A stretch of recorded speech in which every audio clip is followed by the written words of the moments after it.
Hello, LinkedIn. Good morning, good afternoon, good evening, wherever you are in the world. Thank you for joining Danielle and I for Lead Scoring Monday. Da-da-da. Yay. I need George's soundboard.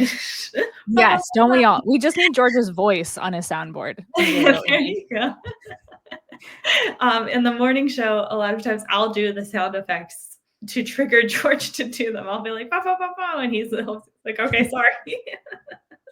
I'm like, I guess that's not helpful. Like micromanaging George's soundboard for him. It's Um, all good but fun.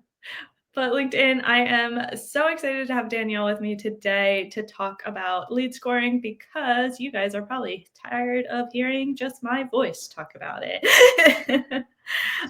Before we jump in, we'll just kind of recap why I keep doing these lives about lead scoring, which is the traditional lead score, HubSpot score property is being sunset in August. And the new lead scoring beta is the kind of replacement for those properties. Um, we've talked on these lives, we, as in me and you, the listener, hello, uh, have talked on these lives before about like switching over for like sales handoff and stuff. Um, but Danielle, you were working on a project using it more for reporting. You want to just kind of recap how you're using it? Yeah, so this is sort of maturing from the replacement tool to like the cool new things we can do in the new tool. Mhm. Um, and so when we started talking about the concept for this show and the topic for it, I was in the middle of pitching my client on this project, which they thankfully went for because I was like, please do this. And we So I are have something to basically, talk to Casey about. What if we? yeah, I was like, I need something interesting to talk about and do. And so what they wanted basically was a way to track marketing activity against some really long, big enterprise deals. And so they wanted to see what is marketing generated, as we all want to know, especially in SaaS, and how much is marketing participating, like of the activities that we're doing, which ones are landing for contacts and companies that turn into deals. And Mhm. then once a deal is created, because it's a really long sales cycle, how is marketing engaging past that point? And how is marketing influencing the deals? And so I was like, well, this is an attribution thing. And it is well known that I hate/love attribution. I did the profoundly launched presentation on why attribution is made up and also why you should do it and how. But this is one of those applications where this solution is really only possible because of the new lead scoring app. And that's because you can set it to 0 on the behavioral scores. So, or the activity scores. So when you create an activity score, you can reset it in a workflow. So when my client needed that reset point of a deal created to have marketing activity before the deal was created and marketing activity after a deal was created, I was like, this is amazing. We can go build something really cool. And then I ran into a whole bunch of challenges that I slacked Casey about and was like, please help me figure this out. So it's definitely still a beta. We all have complaints and growing pains to move from the old version to the new app. Um, and yeah, where do you want to go first with that? It's a lot. Just all of that. Yeah. Well, yeah, do you wanna start I guess I feel like a good starting place is talking about, like, why this was not possible in the old tool and why it is, because, like you said, it's a beta. When I talk to people about this, they're frustrated because something doesn't work right, and usually it's an "and" criteria that doesn't work right, which is one of the things Danielle slacked Who's me number about, one? which I agree. Like, every time someone says it to me, I'm like, I love the new lead scoring app. True. That is very Yes. annoying. And I have faith that HubSpot will solve it. But right now they haven't. Yeah. So, but when we look at the new tool there, like why is it more important or more capabilities, I guess is really what I want to say. Yeah. I mean, I always recommended for like the last decade that, or maybe not the last decade, I'm overstating my ability here, but for at least the past 3 or so years, I've recommended that people have 2 to 3 different scores, those being behavioral. Mhm. And so what people are doing and how they're interacting, your ICP and have those both on a contact level, and then also have an ICP on the company level. So at an absolute minimum, you have 3 scores so that you can separate them out. You can add them together if you feel like it and you need one. You can set the criteria at different thresholds, but having them separated out helps you give context to what is happening and why they matter.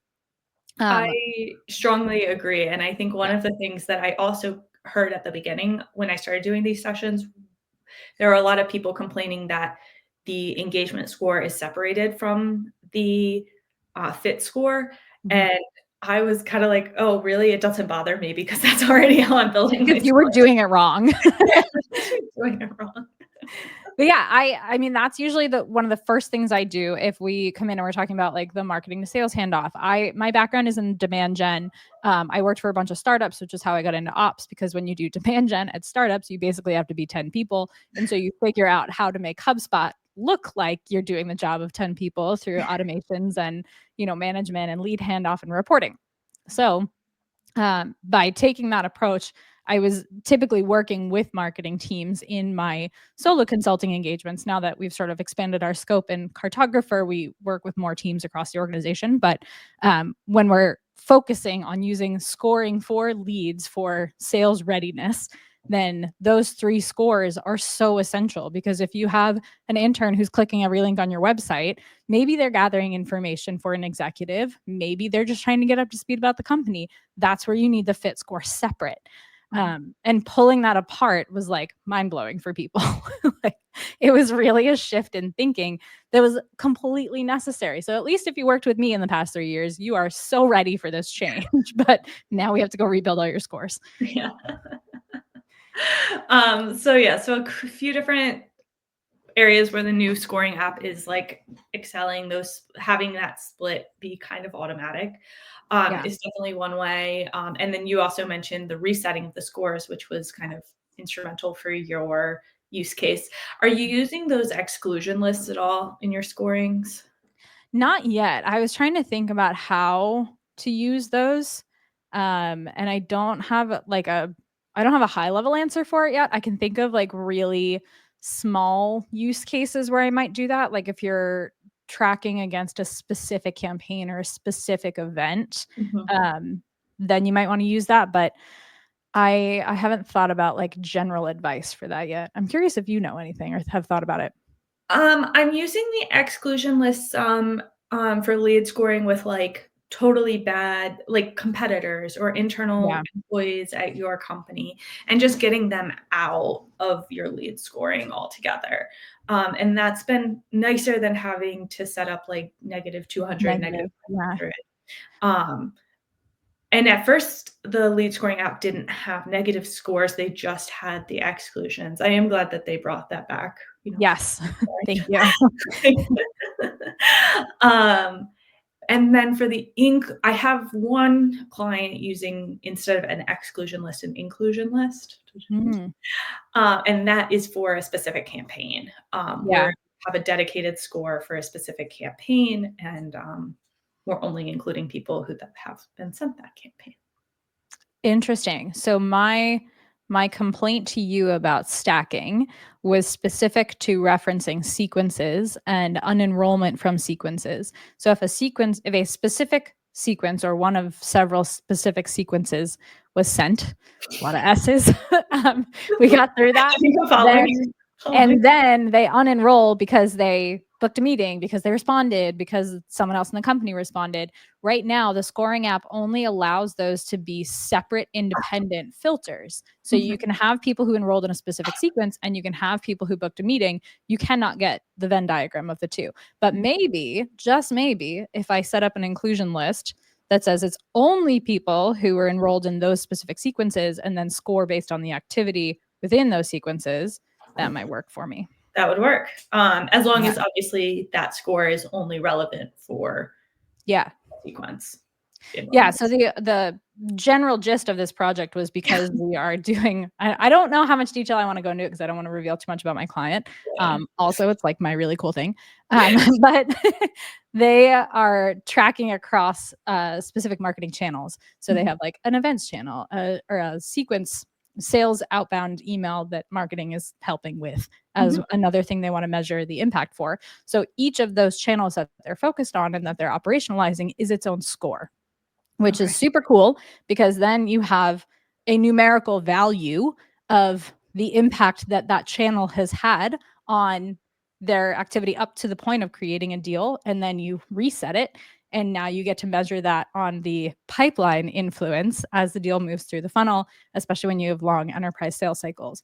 I've been wanting to build that post pipeline score forever. I've been like shopping it around to my clients for the past year and a half. And so the fact that I finally get to build it makes me so happy. You're like, you like had this idea a year and a half ago, and you're just like trying to find someone to. I was pestering Andres Bustos at Inbound because he's the product manager for the scoring, and he gave a talk, and then I was like, okay, here's what I want to do. How can I do it? And then we had another follow-up call, and I was like, all right, now I just have to find someone that will let me build it now that I know how. Yes.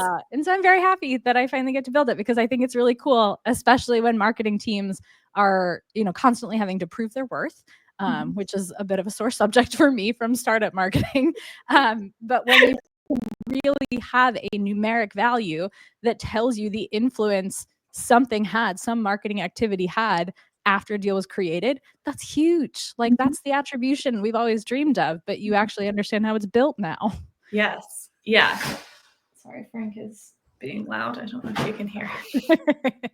He's like, we'll tolerate it. Shifting himself around. It's a whole process for him right now. I don't know. All right. Yeah. So that is very cool. So yeah. So you're specifically using that. So someone gets enrolled in a workflow, you set them to 0, and then based on their activities after that point. I am only using that functionality where you set to 0, I think in one client. But I do think it is a cool feature that, again, was not possible in the old tool.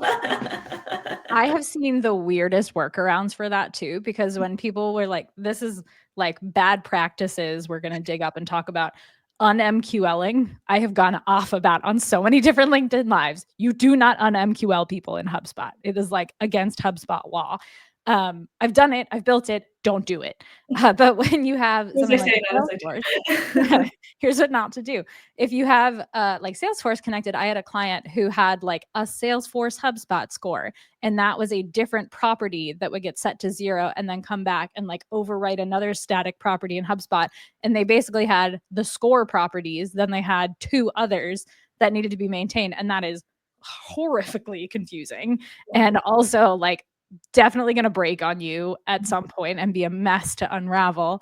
And so being able to sort of reset that process where you are not un-MQLing people, like you actually keep them at MQL and now create a new lead or something else, you can reset that to 0 if they're not sales ready. So between the new leads object combined with the new lead scores, I feel like we have a whole new world of processes that we can implement for people that is just way cleaner. Yeah. Yeah. And actually, so the client that I'm using the set to 0 from a workflow is the same client that I'm using the inclusion list, and they're actually the same score. Because we, at first, we set it up so the inclusion list would start scoring engagement. And the inclusion list was like, did they start getting the campaign? However, what we found was like they were included on that inclusion list, and then all their historic data was populating the engagement score. Yeah. So we had to change it so that the first step of the campaign is to, I think we have a wait 5 minutes, let the score get filled out, and then I had a similar struggle when I was trying to scope out what that post pipeline engagement score would look like, because if you just keep them on a suppression list and then only score them when a deal has been created, it does the historical rating, which is fantastic in a lot of cases, especially us as like architects and implementers. There's so many times where I have to tell a client like, all right, I know it's a bummer, but it's from today forward, unless you want me to spend 10 hours like hashing apart your property history to be able to backfill this. And I'm sure there are people who have code that can do that a lot faster, and I have tried in various ways myself, but a lot of times we have to say, like, unless you want me to do a crazy amount of work and prioritize this over things that are happening right now, you just need to deal with this being from today forward. So if you have that look back window, it's amazing in a lot of applications. And with this client I'm doing this build for, it's fantastic for them because now we have context for all of the marketing activity they've been doing. But when you're doing that like post pipeline score or a campaign specific score, you need to be able to set it to 0 so that you can capture just that window of time that you care about. Yeah. Yeah. I think it is probably, I'm guessing that is currently like a underutilized part of the new scoring tool, but I think part of the reason for that is because it's such a new concept. Yeah. I think it's easier to understand some of the others. And to be honest, it's a little more hidden because it happens in the workflow, not in the Yeah. lead scoring tool. So when you go to set up the lead scoring tool, you might not even realize that's a capability you have the option to. Yeah. Um, But I just lost it. It'll come back. Oh, the other thing that's kind of funky about the new scoring, that is not super obvious is I wanted to score more for, say, a demo form fill. So I give, 5 points for any form fill and then 20 points for a demo form fill.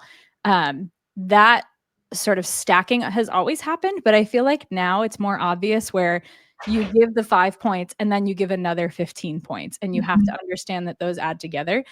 Another sort of gotcha moment that I got with this is when you do job titles and you have director, as an example, has CTO in the middle of it. So when you're doing job title contains, you have to be very explicit. And one of my solutions was to remove points. So I set negative points for director. So like let them score up for CTO. They get, 20 points or 30 points or whatever it is. And then minus 15 if contains director. Very creative. Yeah. I have had that problem with IT specifically because IT is in a lot. It's just in a lot. Yeah. And I've used tools, Ops Hub will do this. I've used InCycle for this, which is a little cheaper than Ops Hub. And just transformed all of our instances of IT to information technology because which is a pain because you just want to score based on IT. And that's another thing I'll have faith in HubSpot to one day solve, but it is, lists that comes up in everything. But all of that to say, test your scores, everyone. Yeah. Definitely. And I have a whole podcast that are LinkedIn Live that Sarah and I recorded last year about how to test so that you don't make the same mistake I did and MQL 36,000 people by accident. And how you should, at least, so one big benefit to the new lead scoring app is there's like the draft and edit mode, and then you have the like sample of what's going to happen in the sample distribution. Love that, because before you would just go in, edit the property and hit save, and all of a sudden everything's updated everywhere and you have no idea what's happening. And that was the mistake that I made. So if you're changing your scoring model, you either need to figure out all the things it's connected to within the property itself, or build a new one. Like just leave one open as your sort of sandbox score and build in there and understand what's going to happen before you switch it over or go back and make those changes in your primary score. I do that with Salesforce inclusion lists now. Instead of editing the live one, I'll just create a sandbox one, and then I'll even like look at the difference. Like I'll see who's on my test and who's on the original, and like, That's smart. More. We got mistakes. A new series on mistakes I've made and how not to make them. This is what we do on Dumpster Fire when we sometimes go live on Wednesday mornings and nobody knows if it's going to happen or not. So feel free to come talk about all the ways you've screwed up HubSpot, because that's what we love to do. The other thing I did want to just kind of touch on reporting. So yeah, on reporting in the new lead scoring app, one thing I have also used it for so far is because you can score the number of times something happened easier. I have a client that asked me a few months ago, they were like, hey, we want to count the number of emails that a contact has opened. And and then how that relates to how many visits they've had, I don't know. They had just like a few different criterias. And I was like, great. Lead score, add a point every time they click an email. And then with the DK option, I can look at like only the last year, Mhm. because maybe I don't want to look at, their all-time count of engagement. Um, Yeah. so I also love that feature. And I love that you can separate it out into the different groups and cap the groups, mhm. because I had one contact that I was testing and we had an email open at one point. They scored like they maxed out. They like hit the max score for that engagement score. And I was like, wow, this person's super active. Let's go check it out. And they had like opened the email one time, like across every single minute in a single day. And so I was like, well, that's not real, obviously. Like maybe they did. There was a couple different days too, I think. So, but there was one day where they had opened it like 15 times and it was 1 minute increments in the activity feed.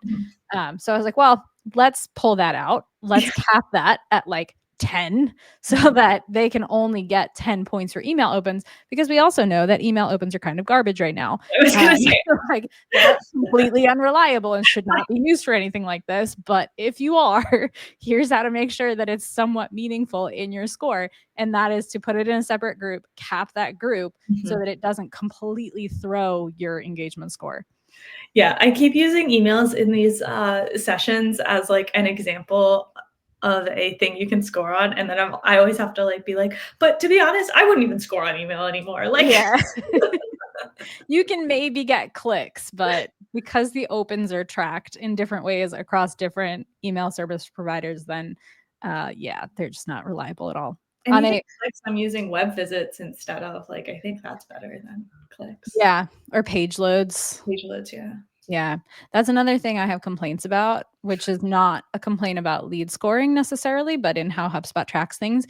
If you want to track a specific link in a sequences, and this is similar across other platforms that I've seen for email outbound, but it will tell you that a link was clicked. If there are 3 links in the email, including like your LinkedIn link and your signature, that will count as a click. So if you're sending out a CTA with, book a meeting, you don't actually know how many people click that book a meeting link unless you have like UTM tagged it and you're measuring the page loads on the other side. But now you're stretching yourself across multiple reports unless you put it somehow in a in a score. And that's what I was trying to figure out with the scoring is like, okay, if we have someone who unenrolls from a sequence because they booked a meeting, but I only want it to matter for these specific sequences, how do I model that score? And I'm going to go test inclusion lists after we wrap this up. Very cool. Well, all right. Did we miss anything, Danielle? Is there anything else you wanted to chat about? I'm not great at following an agenda, I don't so think we had an agenda. But no, I feel like we've mostly covered it. I mean, there are so many little quirks that we're all uncovering at different times with this, and things are being rolled out. I feel like everyone's complaint about using lists in scores is heard because we now have inclusion and exclusion lists. But like the way that we used to just create a list and then build it into the score is like not really a thing anymore. And that's kind of okay as long as you know how to work around it, but we're not quite there yet. Mhm. And I think that's why the app is still technically in beta. The other thing I will keep screaming into a microphone is that if you have Sales Enterprise and you get 25 scores with Sales Enterprise and you have Marketing Pro, you don't automatically get your 25 scores in the lead app, the lead scoring app. You only get 5 until you upgrade to Marketing Enterprise. It used to be that any enterprise hub unlocked 25 scores for Oh, you, but now that is not true because the lead scoring app is a marketing feature. mhm. Um, so I'm very mad about this and have lots of feelings, and I'm chasing down my client CSM to figure out what they're going to do to fix this for me because we want our 25 scores and not just 5, and we Yeah. don't want to have to pay for another enterprise hub just to get this because technically we have 25 scores. So if anybody from HubSpot is listening, I'm very mad about this and want to be heard. So I need to figure that out for my client. Um, But yeah, I think that covers most of it. We could go on all day with the I know. random things we've discovered and found, but I think for the use case that I'm using it for, which is a very like off-label but cool use case, and using scoring as attribution essentially, Mhm. we're just getting started with the downstream reporting from that. But Mhm. I'm envisioning things like, how many companies had a significant change in score in the last 7 days? How many contacts have, bubbled up and hit a activity threshold with a specific thing because we're Mhm. running this event this week? It gives so much more to all of the users in HubSpot to be able to just pull things based on a single number, based on a single set of properties. Mhm. Um, and just build a lot of really cool stuff on top of it. So I'm really excited. We can have another one of these once I have all those dashboards built I out. was gonna say, you're gonna have to come back. Here. Yeah. My client would like that done yesterday. Well, thank you, Danielle, for joining me today. Thank you, everyone listening, for listening to us rant about what we love and hate, I guess, is what this kind of turned into. Yeah, we're off the rails a bit. It's okay. It's more entertaining that way. Um, and if you have any questions, feel free to leave a comment here. Our DMs are always open. And if you have any frustrations, questions, anything like that about lead scoring, let me know. Happy to chat with you one-on-one and or set up a session if it feels like a session broad enough topic. All right. Have a good day, everyone.